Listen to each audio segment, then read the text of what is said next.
डिम्पल साहब, आपने पत्रकार वार्ता की और भारतीय जनता पार्टी का जो डिप्टी स्पीकर बनने जा रहा है उसका आपने विरोध किया है, आखिरकार क्यों? देखिए, ये बिल्कुल जायज सी बात है और मैंने अलायंस की गठबंधन सरकार जो है नेशनल कॉन्फ्रेंस कांग्रेस की और जिसका समर्थन मिशन स्टेटहुड करता है, हमने साफ शब्दों में यह कह दिया है कि आज स्पीकर और डिप्टी स्पीकर के चुनावों की प्रतिक्रिया शुरू हो गई है। और इसलिए अलायंस सरकार के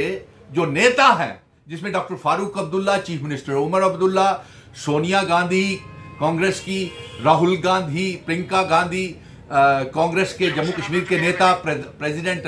तारिक अहमद करा, जीए मीर साहब और तमाम नेशनल कॉन्फ्रेंस को ये पैगाम भेज दिया है कि भारतीय जनता पार्टी का डिप्टी स्पीकर अगर अलायंस सरकार ने इस जम्मू कश्मीर डोगरा रियासत के असेंबली का डिप्टी स्पीकर अगर भारतीय जनता पार्टी का कोई बनाया तो इसको हम विरोध करेंगे,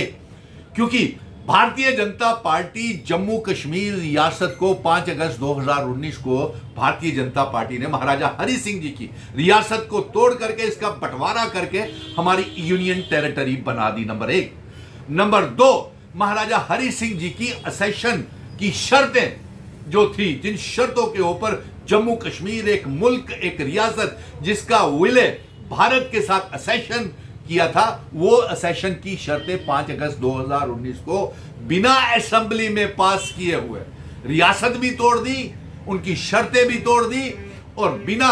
चर्चा किए हुए महाराजा हरि सिंह जी का, डोगरा महाराजा हरि सिंह जी का दिया हुआ आर्टिकल 370 35A को भी तोड़ दिया। यही इनका काम नहीं रुका, ये आज तक इन्होंने यूनियन टेरिटरी दिन मनाया भारतीय जनता पार्टी के 29 एमएलएज ने,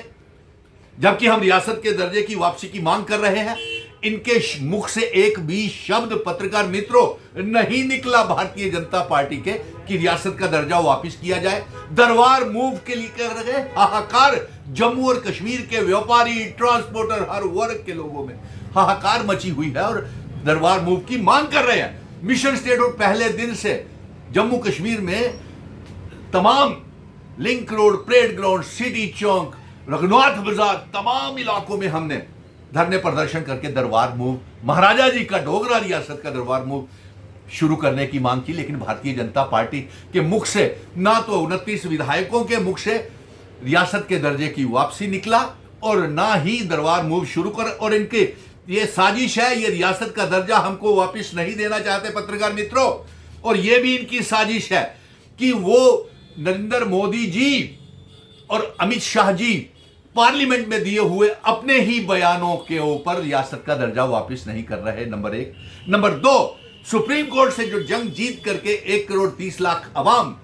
अपने बुजुर्गों की मान सम्मान पगड़ी, जो रियासत के दर्जे की वापस की जंग जीत करके आए हैं, वो सुप्रीम कोर्ट के आदेश का भी, ऑर्डर्स को भी रियासत का दर्जा वापस नहीं कर रहे हैं। तो फिर इनका डिप्टी स्पीकर बनाना, और फिर सबसे बड़ी बात तो यह है पत्रकार मित्रों कि यह तो अलायंस की सरकार को, गठबंधन की जो सरकार, मेजॉरिटी सरकार बनी है, उसे आतंकवादी समर्थक सरकार बनाती है। और मैं ये अलायंस के जो कैबिनेट है, जो चीफ मिनिस्टर है, जो मंत्री हैं, एमएलएस हैं, उनको लेफ्टिनेंट गवर्नर मनोज सिन्हा अपनी यूनिफाइड कमांड सिक्योरिटीज की मीटिंग में नहीं बुलाते हैं। ये तौहीन नहीं, बेइज्जती नहीं तो और क्या है? ये बेइज्जती अवाम की बेइज्जती है, 1 करोड़ 30 लाख अवाम की, जिन्होंने ये सरकार बना। क्या 1 करोड़ 30 लाख अवाम जिन्होंने ये सरकार बनाई है, कश्मीर के चिनाब वैली, पीर पंजाल, जम्मू के लोगों ने जिन्होंने ये सरकार बनाई है, वो क्या सारे आतंकवादी हैं? ये गठबंधन की सरकार को, अलायंस की सरकार को आतंकवादी समर्थक बताती है और ये चाहती है शायद कि ये जो सरकार है ये जल्द से जल्द गिरा दी जाए। और उनकी कोई भी, अगर ये सरकार दरबार मूव की बात करती है, रियासत के दर्जे की बात करती है, हम 370 की जंग लड़ रहे हैं, इंस्ट्रूमेंट ऑफ असेशन की शर्तें लागू करने की जंग लड़ रहे हैं, लेकिन भारतीय जनता पार्टी कैसे डोगरे हैं, अपने ही घर को बर्बाद कर रहे हैं। इसलिए इनका डिप्टी स्पीकर अगर बना तो मैं अलायंस सरकार के घटक दलों को यह बता दूं कि मिशन स्टेटहुड इसको कभी बर्दाश्त नहीं करेगा, क्योंकि मिशन स्टेटहुड रियासत के दर्जे की जंग लड़ रहा है 370 35 से, और महाराजा हरि सिंह जी के सेशन की शर्तों को, और जम्मू कश्मीर, लद्दाख, पीओके, गिलगिट बल्टिस्तान जम्मू कश्मीर रियासत का हिस्सा बनाना चाहते हैं। हमें ये आतंकवादी समर्थक सरकार बताते हैं लोगों द्वारा चुनी हुई सरकार को। लेकिन ये बताइए अमित शाह जी, प्रधानमंत्री नरेंद्र मोदी जी, ये सिक्योरिटी एजेंसीज, ये सीआरपीएफ, बीएसएफ, सेना, जम्मू कश्मीर पुलिस किसके अंडर है? क्या आपने यूनिफाइड एरिया कमांड की लेफ्टिनेंट गवर्नर मनोज सिन्हा, आपने कभी बुलाया इनको? तो फिर इनका डिप्टी स्पीकर क्यों अलायंस की सरकार बनाए? क्या इन्होंने तौहीन नहीं की हमारे जम्मू कश्मीर लेजिस्लेटिव असेंबली की कि बिना पास किए हुए आर्टिकल 370 तोड़ दिया, बिना असेंबली में पास किए हुए जो स्टेट तोड़ दी, रियासत तोड़ दिया, हमारा स्टेट सब्जेक्ट खत्म कर दिया, दरबार मूव रोक दिया, हमारे बच्चे रेत बजरी पहाड़ शराब के ठेके पावर प्रोजेक्ट सब नीलाम कर दिए, बेरोजगारी बढ़ा दी, गरीबी बढ़ा दी। इसलिए फिर से लास्ट में दोहरा रहा हूं कि अगर भारतीय जनता पार्टी का डिप्टी स्पीकर इस गठबंधन की सरकार ने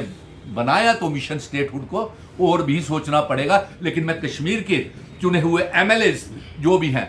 और जो भी कश्मीर और जम्मू के चुने हुए इंडिपेंडेंट एमएलएस हैं, मैं उनको भी कहूंगा कि लेजिस्लेटिव असेंबली में गठबंधन की सरकार कोई भी डिप्टी स्पीकर बनाए, लेकिन भारतीय जनता पार्टी का नहीं, क्योंकि ये डोगरा विरोधी पार्टी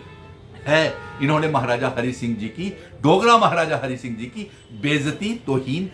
इंसल्ट की है।